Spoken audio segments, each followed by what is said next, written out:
හරිද අපි තවත් ගැටලුවක් වෙච්ච තැනක් තමයි මේ පාර උසස් පෙළ රසායනික විද්‍යා ප්‍රශ්න පත්‍රයේ කතා කරන්න හදන්නේ පිළිතුරු වල අහලා තිබ්බ එකත් තමයි නැවත කතා කරන්න ගත්තේ. අපි 33 වෙනි බහුවර්ණය ගැන තමයි කතා කරන්නේ. මේකේ 33 බහුවර්ණ ප්‍රශ්නයට පිළිතුර උත්තරේ BC හරි විදියට උත්තර අංක 2 වෙන්න පුළුවන් නේද කියලා ගොඩක් කමෙන්ට්ස් දැකලා තිබුණා. ඉතින් මෙතන C ප්‍රකාශය ඇත්තටම වැරදි. එතන තමයි මේ ගොඩක් අයට මිස් වෙච්ච පොයින්ට් එක. මැග්නීසියම් නිෂ්පාදනය කරන ඩව් කෝෂ ක්‍රමයේදී අපි දන්න පළමු පියවරේදී හුණුගල් ඩොලමයිට් තාප් යෝජනය කරනවා. එතනදී කාබන් ඩයොක්සයිඩ් පිට වෙනවා.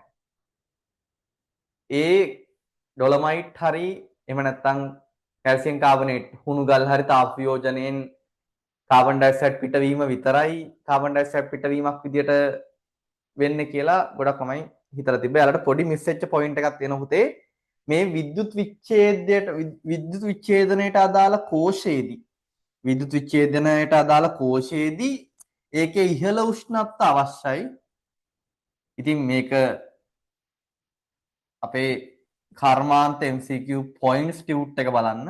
ඉහළ උෂ්ණත්ව අවශ්‍යයි. මේ ඉහළ උෂ්ණත්ව ලබා ගන්න පෙට්‍රෝලියම් ඉන්ධන දහනය කරනවා. පෙට්‍රෝලියම් ඉන්ධන දහනය සිද්ධ කරනවා. ඉතින් ඒකින්දත් කාබන් ඩයොක්සයිඩ් පිට වෙනවා. එතකොට කාබන් ඩයොක්සයිඩ් පිටවන එකම හේතුව කැල්සියම් කාබනේට් හරි ඩොලමයිට් හරි තාප යෝජනය නෙවෙයි, මේකත් අදාළයි. ඒ හින්දායි මේ C ප්‍රකාශය වැරදුනේ. ඒකයි උත්තරය අංක 5 ආවේ. ගොඩක් අය වෙන මේ ප්‍රකාශයත් එක්ක තමයි මේකේ උත්තරේට විවිධ මේ උත්තර අරන් තිබුණේ. ගොඩක් අය මේකේ BC දෙකම හරි කියන එක තමයි කතා කරලා තියෙන්නේ. මේ C ප්‍රකාශය වැරදි ප්‍රකාශයක් වෙනවා.